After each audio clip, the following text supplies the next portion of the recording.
12:05 p.m., 6th of March, 1985, Kola Peninsula, Russia, a coastal lighthouse, routine watch. The dosimeter, a model RKS 20.03, sits on its bracket near the entry hatch. Background radiation here normally reads 0.1 to 0.2 millisieverts per hour. Safe, expected. At 12:05, the needle swings. By 12:08, the alarm chirps steadily. The lighthouse keeper checks the display, 25 millisieverts per hour, 200 times background. He rechecks. The number holds. Outside, the wind carries sleet across grey rock. Inside, no fire, no spill, no obvious source. Only the old generator housing, silent for years, rusting in the corner. It had been installed in 1962, designed to run without maintenance for decades. No one had checked it since 1974. The keeper radios the district office. His report will trigger the first large-scale recovery of an orphaned radioisotope thermoelectric generator in Soviet history. This is where the forgotten sources began to speak. 1957, Moscow, Institute of Atomic Energy. Engineers convene to solve a logistics problem: how to power navigation beacons, weather stations, and communication relays across 11 time zones, much of it beyond the reach of electrical grids. The answer lies in decay heat. Strontium-90 and Plutonium-238 emit steady thermal energy as they break down. Wrap the source in thermocouples, and heat becomes electricity. No moving parts, no fuel deliveries, no human attendance required for years. By 1960, the first radioisotope thermoelectric generators enter production. The Beta M series uses Strontium-90. Each unit contains between 1.5 and 3 terabecquerels of activity, enough to generate 5 to 10 watts of electrical power continuously for 2 decades. The casings are steel, shielded with lead and surrounded by concrete. Radiation at 1 meter from a properly functioning unit. Less than 0.5 millisieverts per hour. Acceptable under Soviet workplace standards. Deployment begins in earnest in 1961. Lighthouses along the Northern Sea Route receive RTGs to replace diesel generators. Weather stations in Siberia, previously visited twice a year by helicopter, become autonomous. Military communication posts in the Arctic Circle gain reliable power. By 1965, over 100 RTGs operate across the Soviet Union. Total installed capacity, approximately 5 megawatts thermal.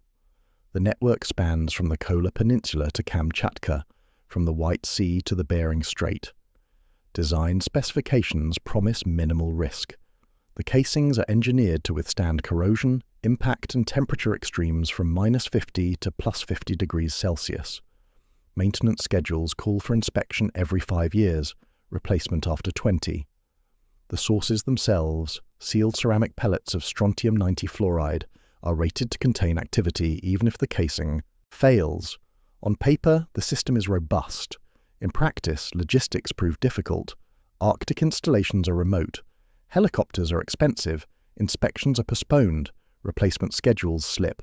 By 1970, many RTGs are 10 years old and have never been serviced. By 1975, some are 15 years old. The casings, exposed to salt spray, freeze-thaw cycles, and wind-borne grit, begin to degrade. Paint flakes, welds crack, concrete collars crumble. Inside, the Strontium-90 continues to decay, indifferent to the integrity of its container. Regional energy ministries file reports noting that certain lighthouses and weather stations no longer respond to radio checks. Some sites are decommissioned, some are simply abandoned. No formal decommissioning protocol exists for RTGs. The assumption is that the units are safe where they stand. After all, they were designed to last. By 1980, an unknown number of RTGs, estimates later range from 30 to 60, are orphaned, operational or decayed, unmonitored and increasingly vulnerable. No central registry tracks them all. No one yet knows what the casings are doing in silence. 1976. Tereberka, a coastal settlement on the Barents Sea. The lighthouse stands on a granite bluff. Inside the equipment shed, an RTG model Beta M provides power for the radio beacon and rotating lamp. The unit was installed in May 1962. According to the log, It has operated without interruption for 14 years. The last inspection occurred in October 1974. The inspector noted casing intact, readings normal, no action required. No one visits again. In 1978, the lighthouse is automated. The keepers are reassigned. The beacon continues to flash, powered by the RTG. But with no staff on site, there are no more logs. The radio link to the district office functions intermittently. Weather reports come in, then stop. By 1980, Terra Lighthouse is functionally orphaned. The RTG remains active. Strontium-90 has a half-life of 28.8 years, so in 1980 the source still retains roughly 60% of its original activity. It continues to generate heat and electricity. The beacon flashes through fog and sleet, but the casing is failing. Salt air penetrates microscopic cracks. Freeze-thaw cycles widen them. The outer steel shell, once painted and sealed, now shows rust patches. The lead shielding, cast in sections, begins to separate at the seams. The concrete collar, meant to provide structural support and additional shielding, has fractured in 3 places. By 1983, the RTG is no longer contained. Radiation at 1 meter, approximately 15 millisieverts per hour. At 10 centimeters, over 40 millisieverts per hour. No dosimeter is present to record the rise. Similar degradation occurs across the Arctic. In 1979, an RTG at a weather station near Tixi, Sakha Republic, is found overturned after a storm.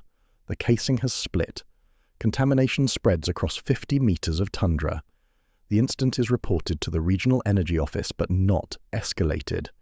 Cleanup consists of covering the unit with a tarp and stacking stones around it. The site is marked on a map as restricted. In 1981, a helicopter crew attempting to service a communication relay on the Yamal Peninsula discovers the RTG missing from its mount. Later investigation suggests scrap collectors removed it, mistaking the steel casing for salvageable material. The source is never recovered. The incident is classified. The pattern repeats. Units degrade, casings fail, and contamination spreads in increments too small to trigger alarms, except where dosimeters are absent and where no one is monitoring. The RTGs, designed as solutions to isolation, become isolated themselves. No maintenance, no oversight, no documentation. By 1984, Soviet regulatory bodies begin receiving sporadic reports of elevated readings near decommissioned sites. The reports are fragmented. No single agency has responsibility for tracking orphaned RTGs. The Ministry of Energy, the Ministry of Health, and regional civil defense offices all maintain separate, incomplete records. Cross-referencing is not systematic. Then comes COLA, March 1985, the dosimeter that would not stop chirping. The lighthouse keeper at COLA, his name appears in records only as Operator VM, does not panic. He has worked at remote stations for 12 years. He knows that instruments sometimes malfunction, especially in cold weather. He taps the RKS 20.03 dosimeter casing. The reading does not change. He switches the device off, waits 30 seconds, switches it back on. The needle climbs immediately to 25 millisieverts per hour. He moves to the adjacent room. The reading drops to 8 millisieverts per hour. He returns to the entry area. 25 again. The source is localized. He walks the perimeter of the equipment shed, dosimeter extended. Near the old RTG housing, the needle jumps to 40 millisieverts per hour. At 13:15 hours, he radios the district office in Murmansk. The duty officer logs the call and forwards it to the Regional Radiation Control Office. By 15:30, a 2-person inspection team is dispatched by truck. They carry a military-grade dosimeter, model DP5E, and sampling kits for soil and air. The team arrives at 18:45 after dark. The lighthouse beam sweeps overhead. They enter the shed. The DP5V confirms the elevated readings. At 50 centimeters from the RTG housing, the dosimeter reads 32 millisieverts per hour. They do not approach closer. Protocol requires that any reading above 10 millisieverts per hour be treated as a contamination event. The shed is sealed with tape and marked with a warning placard. The lighthouse keeper is evacuated to Murmansk for medical observation. Blood tests show no immediate signs of acute exposure. His estimated dose for the day, approximately 5 millisieverts, within occupational limits, but well above normal background. The inspection team returns on March 8th with additional equipment and a radiation safety officer from the Ministry of Health. External survey of the RTG housing reveals cracks in the concrete collar and visible rust penetration on the steel casing. A gamma spectrometer confirms the presence of Strontium-90 and its decay product, Yttrium-90. Swipe samples from nearby surfaces show transferable contamination, up to 10 kilobecquerels per square meter on the shed floor, declining with distance from the source. The report filed on March 10, 1985, marks the incident as significant but contained. Recommendations include immediate removal of the RTG, decontamination of the shed, and a survey of other lighthouse stations in the district. The report is copied to the Central Radiation Safety Office in Moscow. Within 2 weeks, Moscow orders a nationwide inventory of RTG installations. Regional offices are instructed to compile lists of active and abandoned units. The process reveals gaps. Many installations were never formally registered. Some records were lost during administrative reorganizations. Others were classified and held by separate agencies. By April, preliminary counts suggest at least 40 RTGs are unaccounted for or in uncertain condition. Some may have been removed and scrapped. Others remain in place, unmonitored.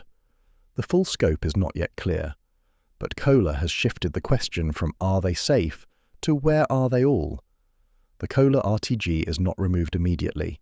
The Radiation Control Office in Murmansk lacks the equipment to transport high-activity sources. A lead-line transport cask must be fabricated. Shielding calculations require approval from Moscow. Budgets must be allocated. While these steps proceed, the RTG remains in place, now surrounded by a concrete barrier poured in late March to reduce exposure to personnel. In May 1985, a specialized team from the All-Union Research Institute of Inorganic Materials arrives with a transport cask rated for 15 terabecquerels. The RTG at Kola, based on design records, contains approximately 2.5 terabecquerels, well within the cask's capacity. But the source has been decaying for 23 years, and the actual remaining activity is closer to 1.5 terabecquerels. This is still significant. Mishandling could result in acute exposure. The recovery operation begins on May 15th. 6 technicians, working in shifts to limit individual dose, use remote handling tools to detach the RTG from its mounting. The casing is more corroded than expected.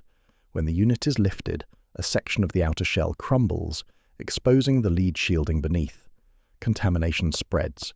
The team halts, decontaminates the immediate area, and constructs an additional plastic enclosure around the work zone. The operation resumes on May 17th. The RTG is lowered into the transport cask. Dosimeter readings inside the shed drop immediately. External readings on the cask surface, less than 1 millisievert per hour, acceptable for transport. The cask is secured to a flatbed truck and driven to a temporary storage facility near Murmansk. Total time on site, 4 days. Collective dose to the recovery team, approximately 120 person millisieverts. No individual exceeds the annual occupational limit of 50 millisieverts, but 3 technicians received doses above 20 millisieverts, higher than planned. Decontamination of the shed takes an additional week. Surfaces are scrubbed with detergents and sealants. Contaminated materials, flooring, wooden shelves, insulation, are removed and packaged as low-level waste. Final surveys show residual contamination below regulatory thresholds. The shed is cleared for reuse. The Kola operation is considered a success. It demonstrates that orphaned RTGs can be recovered safely, given proper equipment and planning. But it also reveals the challenges. The operation required specialized personnel, fabricated equipment, and weeks of effort to secure a single source. And Kola was an easy case. The RTG was accessible, the contamination localized, and the site reachable by road. Many other RTGs are not. In June, survey teams begin visiting sites identified in the national inventory. On the Yamal Peninsula, they find 3 RTGs at weather stations. 2 are intact. One has lost its outer casing entirely. Radiation at contact, over 100 millisieverts per hour. The site is evacuated and marked for priority recovery. In the Chukchi region, 2 RTGs are missing. Local records suggest they were removed during a salvage operation in 1979. Their current location is unknown. By September 1985, the inventory identifies 58 RTGs requiring immediate action. 23 are degraded in place, 18 are missing, and 17 are accessible but aging beyond design life. An additional 47 RTGs are in uncertain status, possibly removed, possibly still active, records incomplete. The Ministry of Energy issues Directive 47R, establishing protocols for RTG recovery and disposal. But resources are limited. The Soviet Union is managing the aftermath of another event. Chernobyl is less than a year away, and attention is divided. RTG recovery proceeds slowly, case by case. The lighthouse at Kola is operational again by July. A diesel generator now powers the beacon. The dosimeter near the entry hatch reads 0.2 millisieverts per hour. Background, normal. But across the Arctic, the forgotten sources remain. 1991. The Soviet Union dissolves. Borders shift. Agencies fragment. In the chaos of economic collapse, oversight weakens. Industrial facilities are privatized or abandoned. Salvage becomes survival. Scrap metal, copper, steel, aluminum carries value. Anything that can be cut, melted and sold is fair game. Radioisotope thermoelectric generators, to those unfamiliar with them, look like salvage. Steel casings, lead shielding, brass fittings. Some weigh over 100 kilograms. In regions where wages have disappeared and food is scarce, 100 kilograms of metal represents weeks of income. In October 1992, a scrap dealer in Arkhangelsk purchases a cylindrical object from a man who claims he found it near a decommissioned weather station. The object is heavy, dented, and covered in flaking paint. The dealer does not ask questions. He pays 3,000 rubles, enough for 10 kilograms of bread, and adds the object to a shipment bound for a metallurgical plant in Cherepovets. At the plant, a furnace operator notices that the object is unusually dense. He sets it aside and calls a supervisor. The supervisor examines it, recognizes the Cyrillic stencil markings, beta M radiation hazard, and halts operations. A dosimeter survey reveals readings of 80 millisieverts per hour at the surface. The plant is evacuated. The regional emergency response team arrives within 3 hours. The object is an RTG. Based on serial numbers, it was installed at a weather station near Kanin Peninsula in 1963 and listed as decommissioned in place in 1978. Someone removed it. How it travelled 600 kilometers to Arkhangelsk is not documented. The scrap dealer, when questioned, cannot recall the seller. The RTG is secured, placed in a shielded container, and transported to a temporary storage site. Decontamination of the scrapyard takes 2 weeks. Soil samples reveal localized contamination, up to 50 kilobecquerels per kilogram in areas where the RTG sat. The material is excavated and packaged. Workers receive doses ranging from 5 to 15 millisieverts. No acute injuries occur, but the incident is classified as a serious safety event. It is not isolated. Between 1992 and 1995, similar discoveries occur across the former Soviet Union. In Estonia, an RTG is found in a junkyard in Tallinn. In Georgia, 2 RTGs are recovered from a demolished military base. In Kazakhstan, a scrap collector dies after dismantling an RTG he believed was a heater. Autopsy reveals acute radiation syndrome. Dose estimated at over 6 sieverts. The source, Strontium-90 pellets, is recovered from his workshop 3 days later. Contamination spreads to his home, his vehicle, and a market where he sold metal scraps. Over 30 people receive measurable doses. 8 require hospitalization. The International Atomic Energy Agency, alerted by Georgian authorities in 1993, begins cataloguing these incidents. They classify the sources as orphans, radioactive materials outside regulatory control. By 1995, the IAEA estimates that hundreds of orphan sources exist across the former Soviet Union, including RTGs, medical devices, and industrial gauges. The RTGs are among the most hazardous because of their high activity and poor containment. In response, the IAEA launches the Orphan Source Recovery Program. International funding supports surveys, recovery operations, and construction of storage facilities. But the program is voluntary. Not all countries participate. Not all sources are found. In remote regions, Siberia, the Russian Far East, Central Asia, orphaned RTGs remain undiscovered, their casings corroding, their locations forgotten. The scrapyard in Arkhangelsk reopens in November 1992, after decontamination is certified complete. Business resumes. Metal continues to flow, but dosimeters are now part of the intake process. Every load is checked. The operator who spotted the RTG receives a commendation and a small bonus. The man who sold it is never identified. 1996. Border crossings between former Soviet republics become international frontiers. Customs posts, previously administrative formalities, now function as security checkpoints. Smuggling increases. Consumer goods, weapons, currency, and occasionally radioactive materials. In March 1996, a truck crossing from Russia into Latvia is flagged at a checkpoint near Zilupe. Routine inspection reveals elevated radiation readings near the cargo bed. The truck is detained. A radiation safety team from Riga arrives with survey equipment. The source, an RTG, model Beta M, wrapped in canvas and buried under sacks of potatoes. Dose rate at 1 meter, 12 millisieverts per hour. The casing shows significant corrosion. Contamination is detected on the canvas and the truck bed. The driver claims he was hired to transport scrap metal and was unaware of the cargo's nature. The truck's owner, based in Pskov, denies knowledge. Investigation reveals that the RTG was removed from a decommissioned lighthouse on the Gulf of Finland. How it entered the smuggling network is unclear. The driver receives a fine and a suspended sentence. The RTG is confiscated and transferred to a Latvian radioactive waste facility. This incident is one of 12 similar detections at borders in 1996 alone. Most involve small sources, medical devices, industrial gauges, but 3 involve RTGs. The detections suggest a pattern. Orphaned sources are being collected, sometimes deliberately, sometimes by accident, and move through informal channels. The motives vary. Some sources are sold as scrap. Others are abandoned when their radioactivity is discovered. A few appear to be targeted for theft, possibly with intent to resell or use as radiological dispersal devices.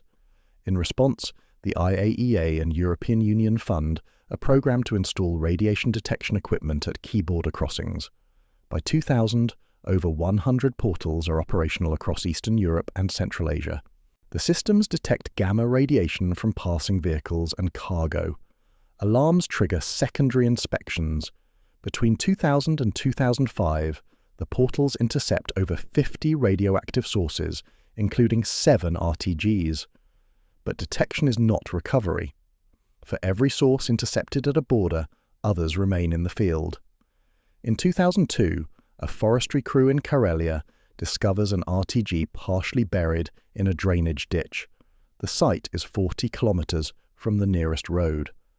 How the source arrived there is unknown. In 2004, fishermen near the Kola Peninsula report a hot object snagged in their nets. Recovery divers retrieve an RTG casing, corroded and empty. The source material is missing, presumably released into the sea. Surveys of the seabed find no significant contamination, suggesting the pellets dispersed or decayed below detection limits. The IAEA publishes technical guidance for member states, protocols for surveying, securing, and transporting orphaned sources. The guidance emphasizes the need for national registries, regular site inspections, and public awareness campaigns to prevent accidental exposure. Russia, Latvia, Estonia, Georgia, and Kazakhstan adopt the recommendations with varying degrees of implementation. Remote regions, Siberia, the Far East, the Arctic, remain difficult to survey systematically. By 2005, the IAEA estimates that approximately 30 to 40 Soviet-era RTGs remain unaccounted for. Some may have been destroyed, dismantled, or lost at sea. Others may still be in place, their casings degraded, their locations known only to local residents or not known at all. The true number is uncertain. Records are incomplete. Memories fade. The people who installed the RTGs in the 1960s are retired or deceased. The logbooks, if they existed, are scattered across archives, incomplete or destroyed. What remains is a legacy of orphaned technology, power sources designed to operate autonomously, now autonomous beyond intent. They sit in tundra, in scrapyards, in forests, in the sea. They emit radiation steadily, indifferent to oversight. Some will be found. Some will decay in place, their activity diminishing over centuries, and some will remain missing, their final chapter unwritten. The border at Zilupe, where the first RTG was intercepted, now processes thousands of vehicles per day. The radiation portal remains operational. It has not alarmed since 2008. The men who recovered the RTG from Kola Lighthouse in May 1985 were promised that their doses would remain within safe limits. Protocols specified shift rotations to minimize exposure. Dosimeters were issued. Decontamination procedures were followed. By the standards of the time, the operation was conducted carefully, but the standards were imperfect. The technician identified in records as LP worked 3 shifts during the recovery. His cumulative dose, as recorded by his personal dosimeter, was 22 millisieverts, acceptable under Soviet occupational guidelines, which permitted 50 millisieverts per year. He returned to routine duties in June 1985. No immediate health effects were observed. His blood counts remained normal. He continued to work in radiation-related operations for another 8 years, accumulating additional occupational dose. In 1993, at age 47, LP was diagnosed with thyroid cancer. The tumour was papillary carcinoma, a type associated with radiation exposure, particularly to iodine-131 and other isotopes that concentrate in the thyroid. Strontium-90, the isotope in the RTG, does not concentrate in the thyroid, but yttrium-90, the decay product of strontium-90, emits high-energy beta particles that can cause localized tissue damage. If inhaled or ingested, contamination can spread internally. Medical review of LP's case, conducted in 1994, concluded that his cancer could not be definitively attributed to the RTG recovery. He had worked in the nuclear industry for over 20 years and had received cumulative occupational doses exceeding 200 millisieverts.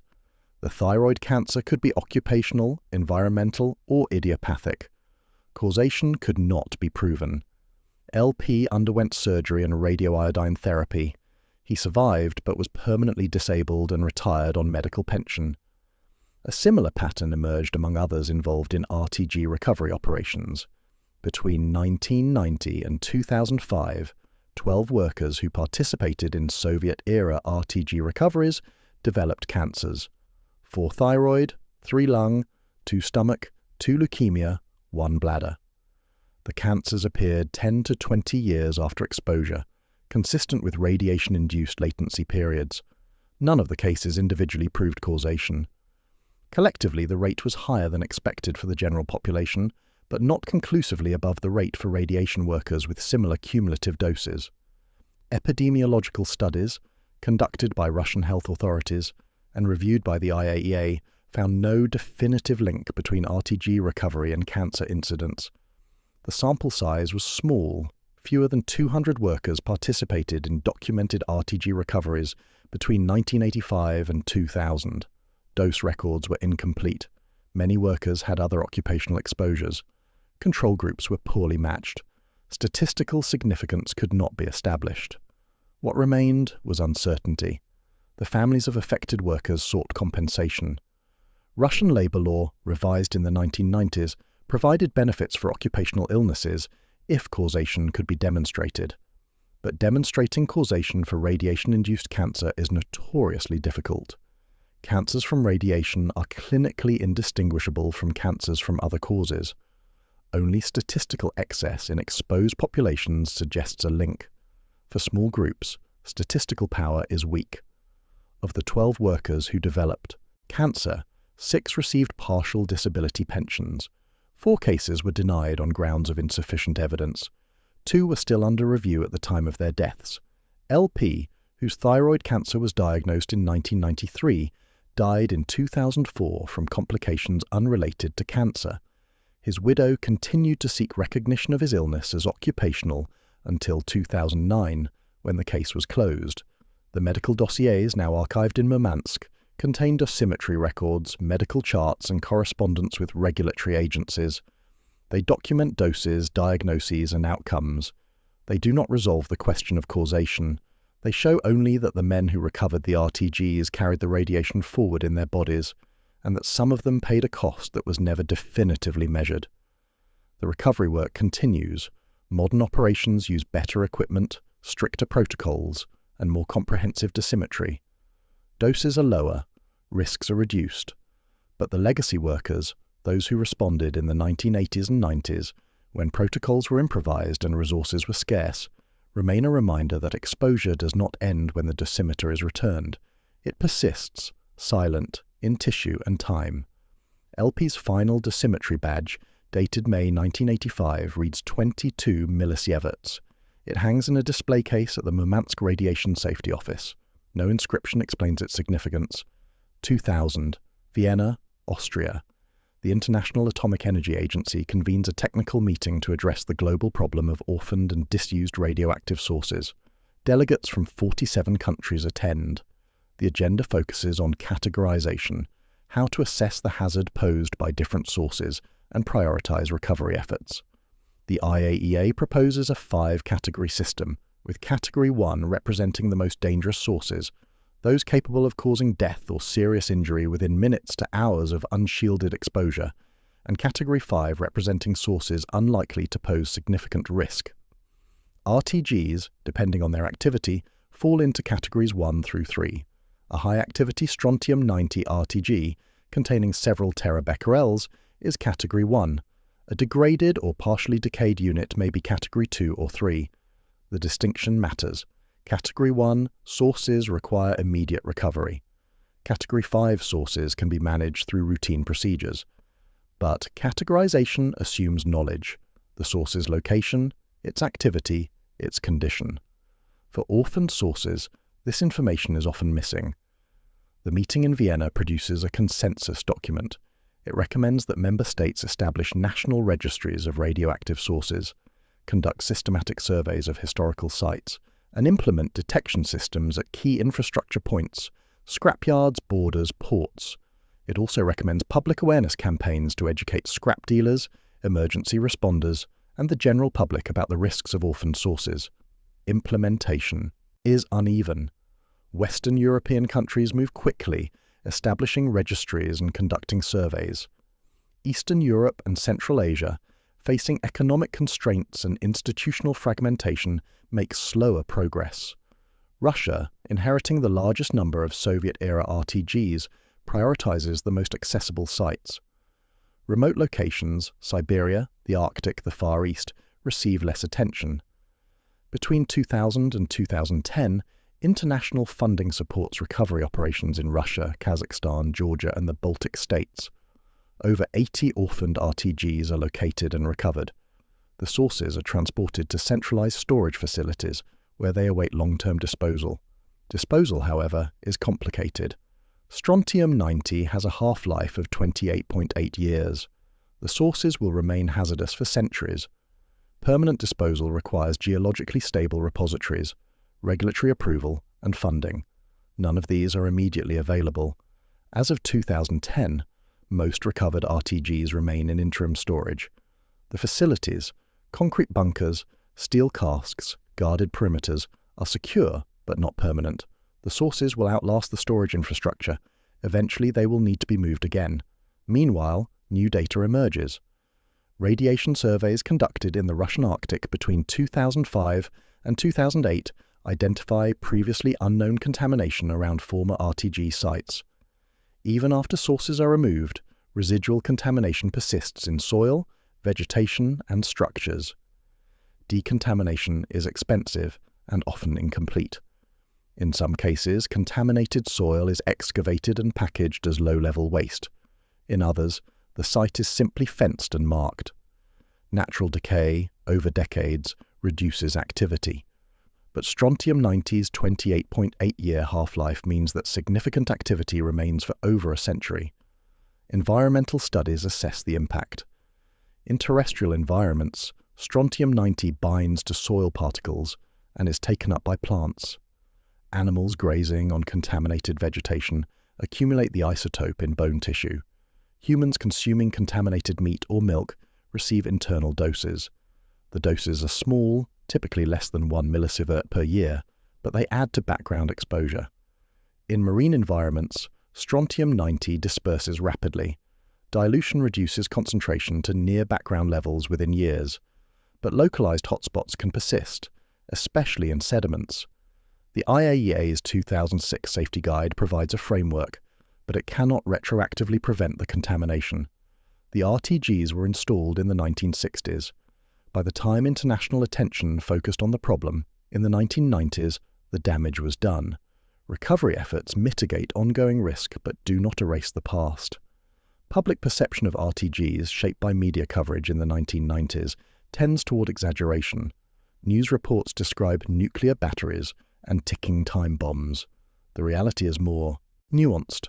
RTGs are hazardous, but they are not bombs. They do not explode. They do not cause critical mass. The risk is chronic exposure, not acute catastrophe. A person standing 1 meter from a corroded RTG for 1 hour receives a dose comparable to several chest X-rays. Undesirable, but not immediately life-threatening. Prolonged exposure, however, increases cancer risk. The IAEA's categorization system aims to clarify this nuance. Category 1 sources require urgent action. Category 5 sources do not. RTGs span the spectrum. Understanding the distinction helps allocate resources rationally.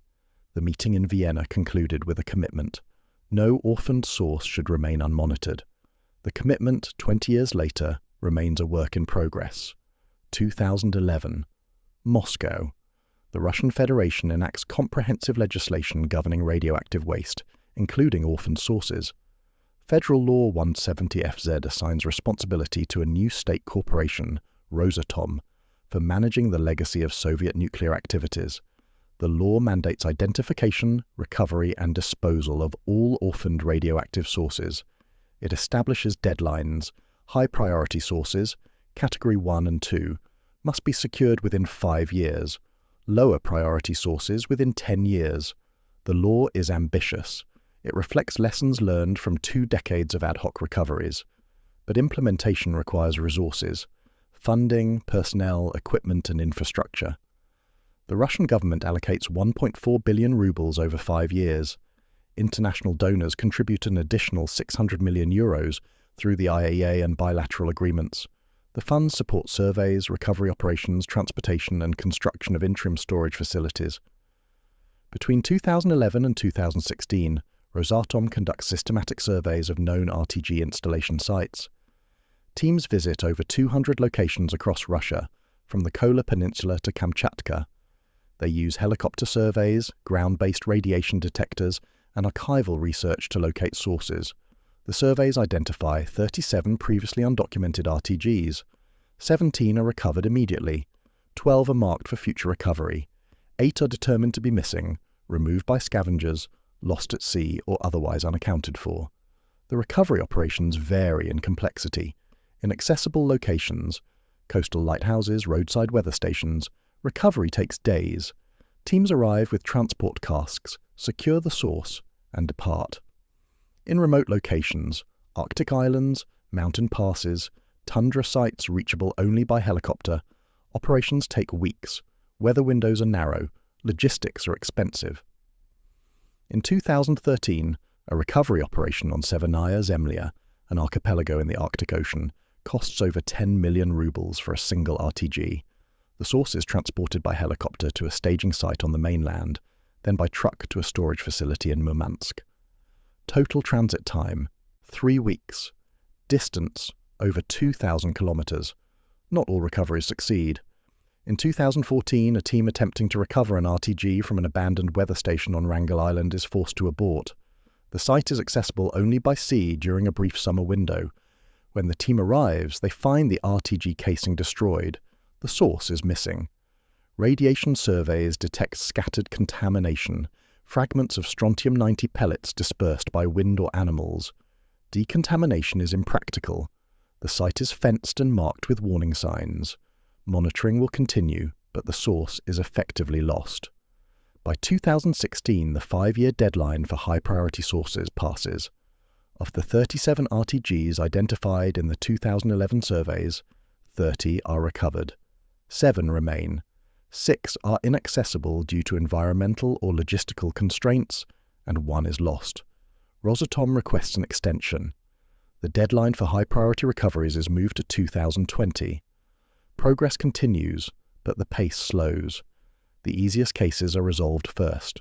What remains are the hardest: remote sites, degraded sources, missing units. International cooperation accelerates the effort.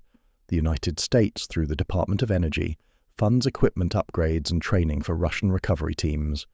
The European Union provides transport casks and detection systems.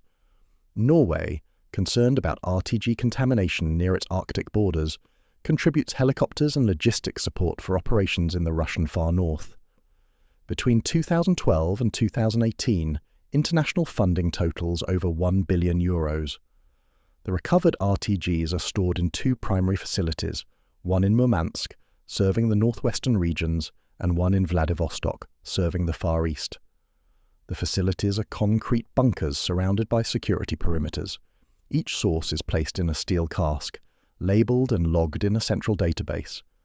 The database, maintained by Rosatom and accessible to the IAEA, records the source's origin, activity, condition, and storage location. As of 2018, the database contains records for 116 recovered RTGs. The total activity, approximately 140 terabecquerels. Long-term disposal remains unresolved. Russia has no permanent repository for high-activity waste. Plans for a deep geological repository have been delayed repeatedly. The interim storage facilities, designed for 50 years, will eventually reach capacity. The sources will need to be moved again, possibly multiple times, before a permanent solution is available. Federal Law 170 FZ established the framework. Implementation continues, but the law cannot retrieve what is lost, repair what is degraded, or undo decades of neglect. It can only manage forward. One recovery, one transport, one storage cask at a time. The work proceeds slowly, methodically, against the steady decay of strontium-90. Half-life: 28.8 years. The sources will remain hazardous well into the 22nd century. 2014. Tereberka, the site of one of the first RTG recoveries in 1985, now hosts a permanent radiation monitoring station. The station is a small aluminum cabinet mounted on a concrete pad. Inside, a gamma spectrometer, a data logger, and a satellite modem. The spectrometer samples ambient radiation every 10 minutes. The data is transmitted hourly to a central server in Moscow. If readings exceed preset thresholds, an alarm triggers automatically. The station is part of a network. Between 2010 and 2015, over 60 automated monitoring stations are installed across northern Russia, particularly in regions with historical RTG deployments. The network provides real-time data on environmental radiation levels.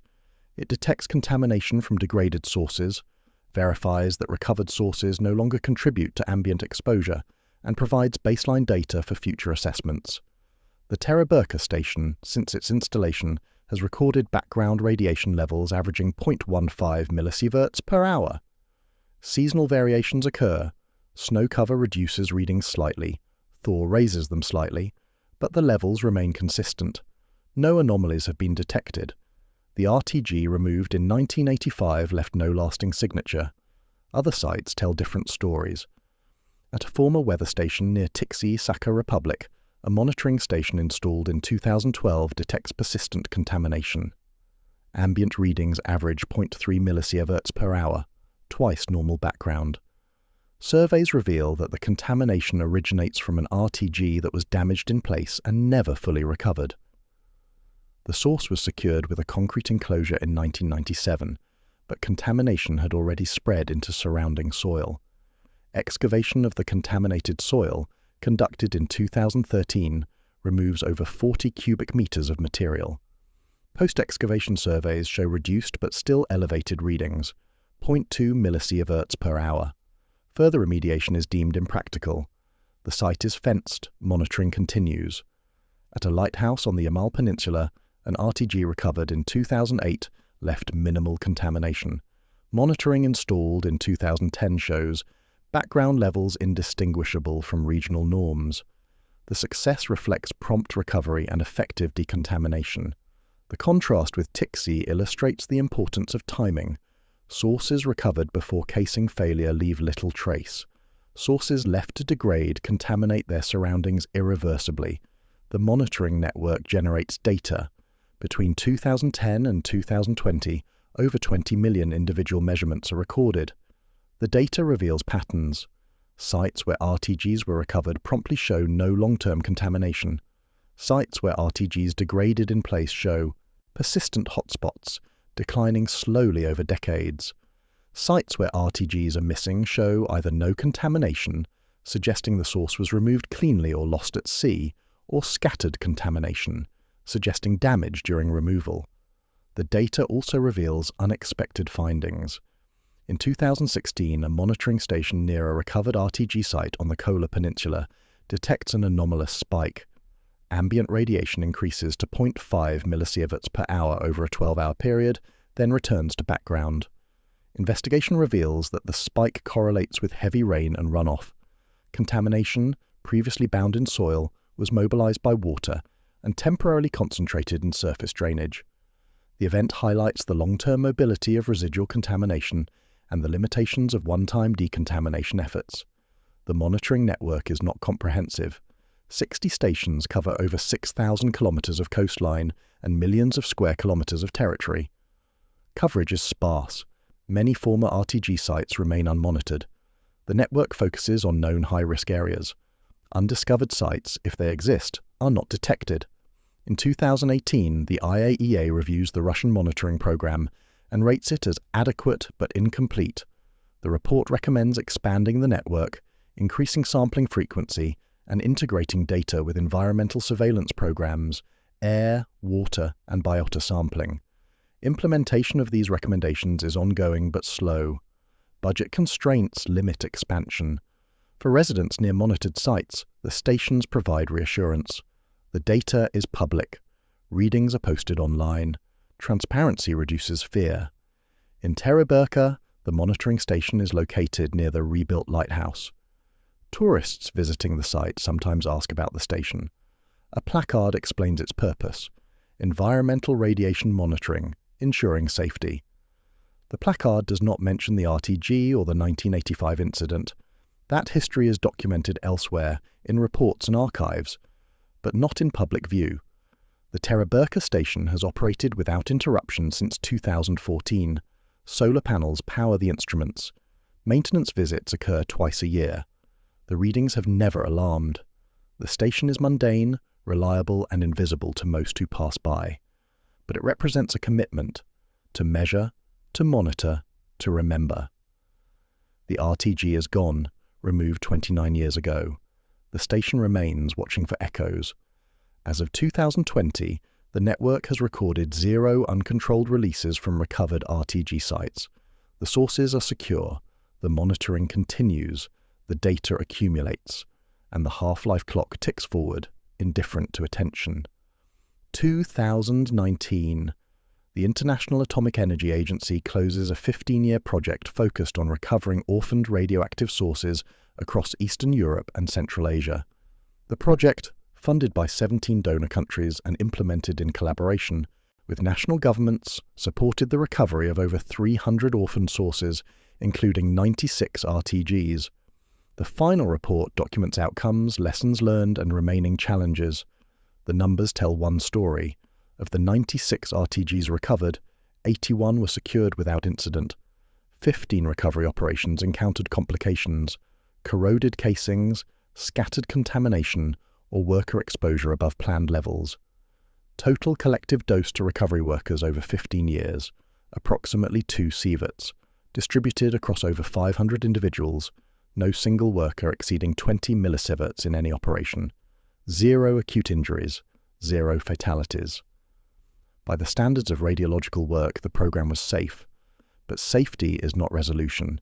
The 96 recovered RTGs now sit in interim storage.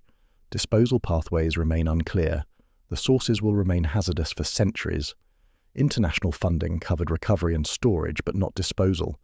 National governments must now manage long-term custody. Some have committed to developing disposal facilities. Others have not. The sources wait. The report also documents failures. An estimated 20 to 30 Soviet-era RTGs remain unaccounted for. Some are believed lost at sea. Others may have been dismantled and dispersed unknowingly. A few may still be intact, hidden in remote locations or buried under debris. The IAEA estimates that the probability of locating these sources decreases over time. Memories fade, records are lost, landscapes change. A source buried in tundra in 1970 may be unrecognizable 50 years later, its casing corroded, its markings erased, its presence detectable only by instrument. The report emphasizes the importance of prevention. Modern RTGs, used in space exploration and some remote applications, are designed with fail-safe containment. Materials, engineering, and oversight have improved, but the legacy sources, those installed in the 1950s through 1980s, remain a challenge. They were products of their time, functional, durable by contemporary standards, but not designed for abandonment. The gap between design life and actual operational life created the problem.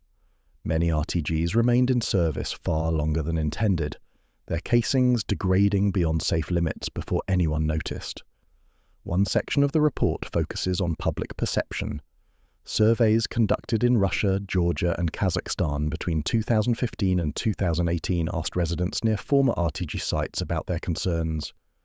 Most respondents overestimated the risks. A majority believed that living near a former RTG site increased cancer risk significantly. The data does not support this belief. Environmental monitoring shows that residual contamination, where it exists, contributes less than 1 millisievert per year to local exposure, comparable to the dose from 1 or 2 chest X-rays, and a small fraction of natural background, radiation, which averages 2.4 millisieverts per year globally. The report attributes the gap between perception and reality to several factors: media coverage emphasizing worst-case scenarios, lack of public education about radiation, and historical mistrust of government institutions. The IAEA recommends that future recovery programs include public engagement, community meetings, transparent data sharing, and clear explanations of risk. Trust, the report concludes, is as important as containment. The final pages of the report list recommendations for ongoing work: complete national inventories, expand monitoring networks, develop permanent disposal pathways, and sustain international cooperation. The recommendations are not binding. Implementation depends on political will, funding, and priorities. As of 2019, momentum is slowing. Donor fatigue sets in. The most visible problems are resolved. What remains is less urgent, but no less real. Long-term stewardship of sources that will outlast institutions. The report concludes with a statement of fact. The recovery of orphaned RTGs represents a significant achievement in nuclear safety, but the work is not complete. Future generations will inherit the responsibility for managing these sources. Our obligation is to provide them with accurate records, secure storage, and functional institutions. The report is filed, the project closes, the sources remain. 2020, Murmansk Storage Facility. A technician inspects RTG Beta M, serial number 0341. The unit was recovered from a lighthouse on the Kola Peninsula in 1985, the first of the Orphan sources to trigger systematic recovery efforts. It has been in storage for 35 years. The Strontium-90 source, originally containing 2.5 terabecquerels, has decayed to approximately 1.3 terabecquerels. Still significant, still hazardous, but diminished. The inspection is part of a broader program to prepare recovered sources for eventual disposal. The technician measures external dose rates, inspects the transport cask for corrosion, and updates the source's records in the central database. The cask is intact, the source is stable. It is classified as disposal ready, meaning it meets criteria for transfer to a permanent repository once such a repository becomes available. Russia's geological repository, planned for construction in the Yeniseiski district of Krasnoyarsk Krai, remains in the design phase. Licensing, environmental assessments and funding negotiations continue. The projected opening date, 2035. Until then, the sources remain in interim storage. The Murmansk facility holds 73 RTGs. The Vladivostok facility holds 43. Together, they represent the majority of recovered Soviet-era RTGs. Total activity across both facilities, approximately 140 terabecquerels, roughly equivalent to the radioactive content of one spent nuclear fuel assembly. Not insignificant, but manageable. The facilities are secure, access is restricted, monitoring is continuous, the sources are contained, but containment is not disposal. The transport casks, made of steel and lead, are designed for 50 years. Many are already 30 years old. Eventually, they will require replacement. The interim storage buildings, concrete structures built in the 1990s and 2000s, have similar lifespans. The sources they contain do not. Strontium-90's 28.8-year half-life means that significant activity will persist for over 2 centuries. By the year 2200, the activity in RTG 0341 will have declined to approximately 40 gigabecquerels, 1/60th of its original value, but still enough to pose a hazard if unshielded. The mathematics of decay are unforgiving. The sources will outlast the institutions managing them. Future generations will inherit the responsibility. The question is not whether the sources will be safe, they will decay regardless, but whether the infrastructure and knowledge to manage them will endure. The Murmansk technician completes the inspection and signs the decommissioning certificate. The certificate is a formality. It does not change the source's physical state. It simply confirms that, when a repository is available, this source is ready for transfer. The certificate is scanned, uploaded to the database, and filed. The technician moves to the next cask. The work is routine. 73 sources to inspect, one by one. Each inspection takes approximately 40 minutes. The facility is quiet. The concrete walls are thick. Radiation levels in the inspection area, shielded by the casks, average less than 0.05 millisieverts per hour. Safe, controlled, mundane. Outside, beyond the perimeter fence, the tundra stretches toward the Barents Sea. The landscape is unchanged since 1985, when the first RTG was removed from a lighthouse 40 kilometers west. The lighthouse still operates, powered now by a grid connection. The RTG is here, in the Murmansk facility, waiting for disposal that may not come for another 15 years. The technician closes the logbook. The day's inspections are complete, the sources are stable, the work continues. 2021, Tereberka Peninsula. The lighthouse beam sweeps across the Barents Sea. Near the base of the tower, a metal placard is mounted on a concrete post. The placard is stainless steel, weatherproof, designed to last decades. It bears text in 3 languages: Russian, English, Norwegian. The message is brief. Radiological monitoring site.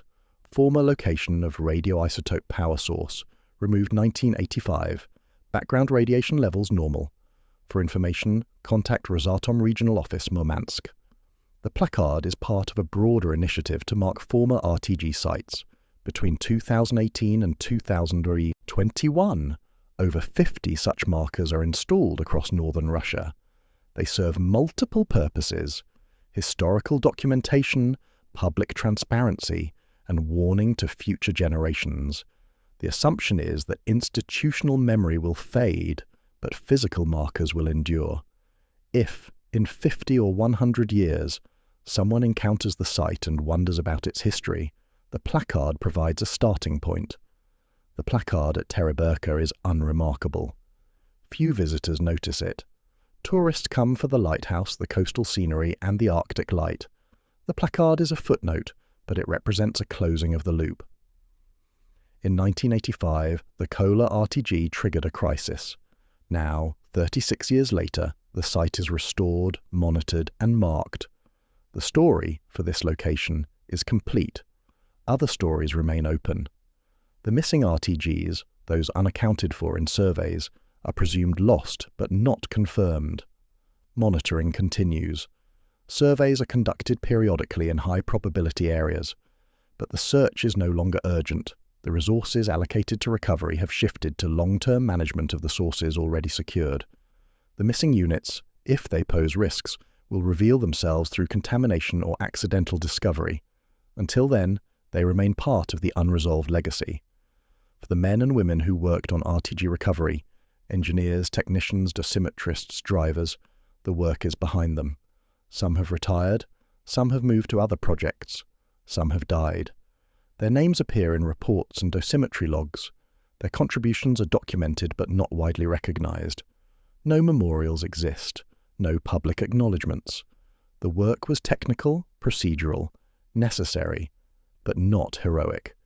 They did what was required, under constraints of time, resources, and knowledge. The radiation from the recovered RTGs decays steadily. The half-life of Strontium-90 is a physical constant, indifferent to human attention. By the end of the 21st century, the activity in the recovered sources will have declined to less than 10% of original levels. By the 22nd century, less than 1%. The sources will become, eventually, historical artifacts. Objects whose hazard has diminished to near background, but whose story remains. The placard at Tereberka will outlast the memory of those who installed it. The text will fade, perhaps, but the fact will remain. Something was here, something was removed, something was managed.